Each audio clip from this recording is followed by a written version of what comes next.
Halo semuanya, kenalin aku Hanifah Rusdiana dengan nomor NIM akhir 091. Di video kali ini aku bakal ngajak kalian semua belajar pengembangan media dan sumber belajar MI ataupun SD. Yuk kita simak bareng-bareng dengan santai dan seru. Let's go!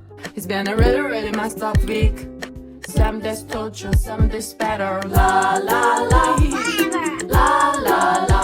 Sebelum masuk materi pertama, sedikit latar belakangnya. Pembelajaran di MI atau SD membutuhkan media dan sumber belajar yang tepat supaya siswa lebih mudah memahami materi. Karena itu, setiap materi dari 1 sampai 12 berbagai aspek tentang media pengembangan dan sumber belajar, mulai dari pengertian, jenis, prinsip, sampai penerapannya.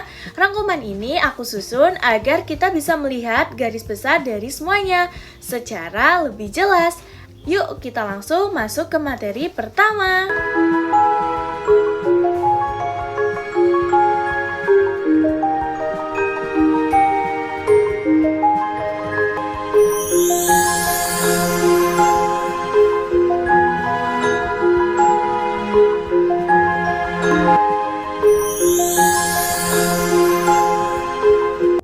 Materi pertama, komponen, fungsi, peran, dan ciri-ciri dan kegunaan media dan sumber pembelajaran. Media dan sumber belajar itu dua hal yang saling melengkapi dalam proses pembelajaran. Media membantu menyampaikan pesan lewat visual, audio, atau multimedia, sedangkan sumber belajar seperti guru, buku, lingkungan jadi pendukung utama siswa untuk memahami materi.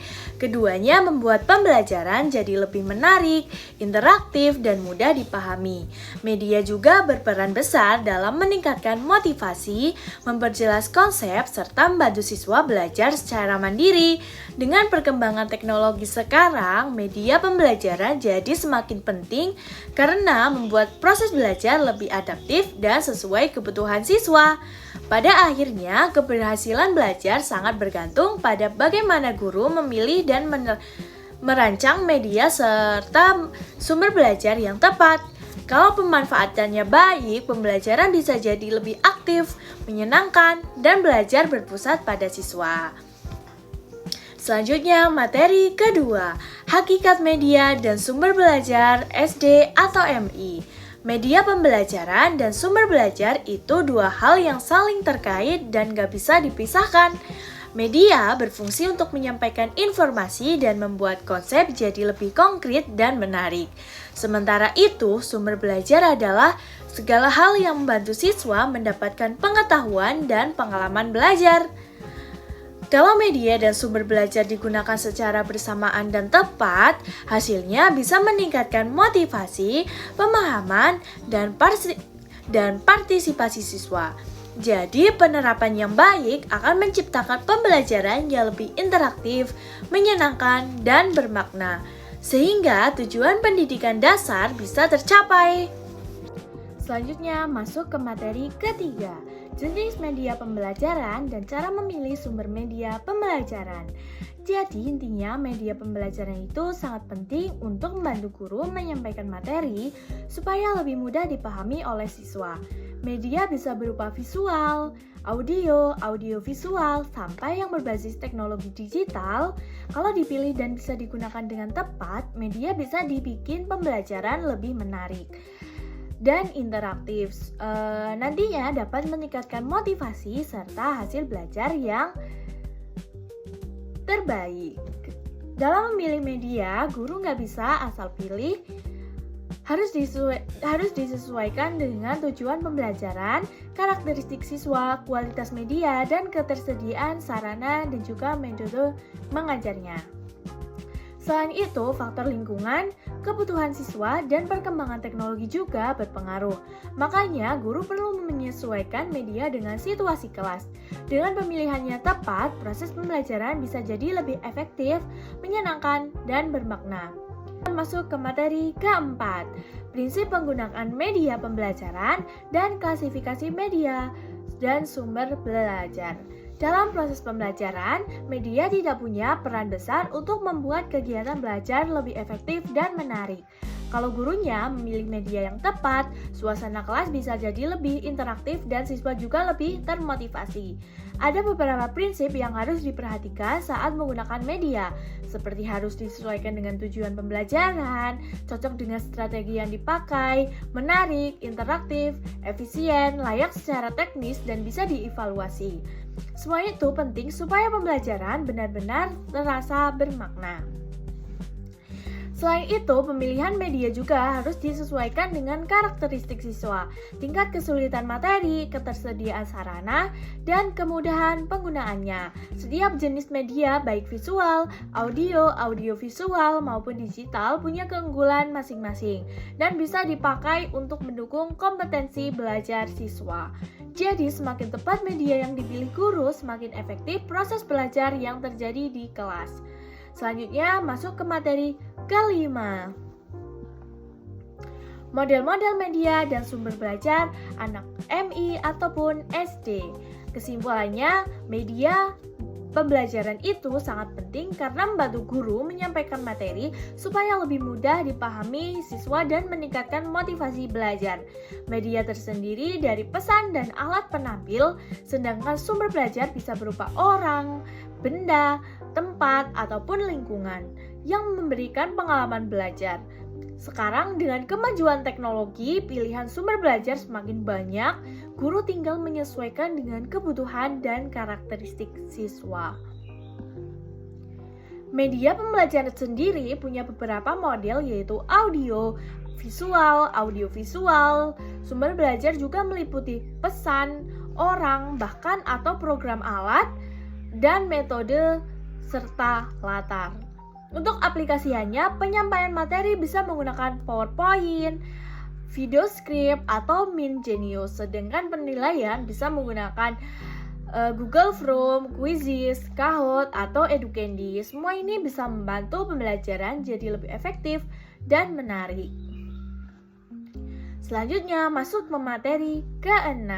Media pembelajaran sederhana itu sangat bermanfaat karena bisa meningkatkan motivasi, minat, dan pemahaman siswa. Media yang mudah dibuat dan digunakan guru dapat membuat materi terasa lebih menarik dan membantu meningkatkan hasil belajar. Walaupun begitu, masih ada tantangan seperti keterbatasan sarana, waktu, dan kemampuan guru dalam membuat media yang optimal. Karena itu, guru perlu mengembangkan keterampilan dan membuat dalam memilih media yang sesuai dengan tujuan, pembelajaran, dan karakteristik siswa. Dengan pemilihan yang tepat, media sederhana bisa memberikan dampak positif dan membuat pembelajaran jauh lebih efektif. Selanjutnya, masuk ke materi ke-7, pengembangan media dan sumber belajar visual. Media dan sumber belajar visual itu punya peran besar dalam membuat pembelajaran lebih menarik dan mudah dipahami. Media ini bisa meningkatkan minat, perhatian, dan semangat belajar siswa. Ada beberapa jenis visual sesuai media, grafis, gambar, atau poster, media papan seperti papan tulis dan flanel, media 3 dimensi seperti model, miniatur, yang membuat siswa memahami objek nyata. Pengembangan media visual dilakukan lewat beberapa tahap, mulai dari tahap analisis, perancangan, pembuatan uji coba, sampai evaluasi. Ini penting supaya media yang dibuat sesuai dengan tujuan pembelajaran. Secara keseluruhan, media visual sangat bermanfaat karena bisa memperjelas materi, meningkatkan motivasi, mendorong kreativitas, dan membantu siswa belajar lebih mandiri. Jadi, penggunaan media visual yang tepat akan membuat proses belajar jauh lebih efektif dan menyenangkan. Selanjutnya, materi ke-8, mengembangkan media dan sumber belajar audio. Media audio itu menyenangkan. Media audio itu menyampaikan materi lewat suara, narasi, bahkan musik ataupun podcast. Bisa juga storytelling. Media ini bisa membantu meningkatkan perhatian, pemahaman, imajinasi, dan juga kemampuan berbicara siswa. Media audio sendiri punya kelebihan seperti lebih praktis, fleksibel, dan meningkatkan konsentrasi serta imajinasi siswa.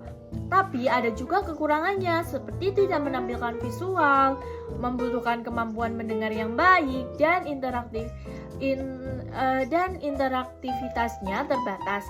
Karena itu, guru perlu mengembangkan media audio dengan tepat supaya hasil belajarnya itu maksimal. Selanjutnya, masuk ke materi ke-9, mengembangkan media pembelajaran audio visual. Media audiovisual itu menggabungkan suara dan gambar. Jadi proses belajar jauh lebih menarik dan interaktif. Dengan dua indera yang aktif, siswa bisa memahami dan meningkat materi lebih baik dibanding hanya mendengar penjelasan biasa. Media ini punya banyak manfaat seperti meningkatkan motivasi, memperjelas informasi, membantu memahami konsep yang abstrak, dan meningkatkan pengalaman belajar. Media audiovisual juga bisa digunakan untuk mengulang materi dan menambahkan nilai positif lewat tayangan yang menarik. Jenis-jenis ada audiovisual murni seperti film dan video pembelajaran, audiovisual tidak murni seperti slide dengan narasi, dan audio digital modern seperti video YouTube edukatif, podcast, dan VR.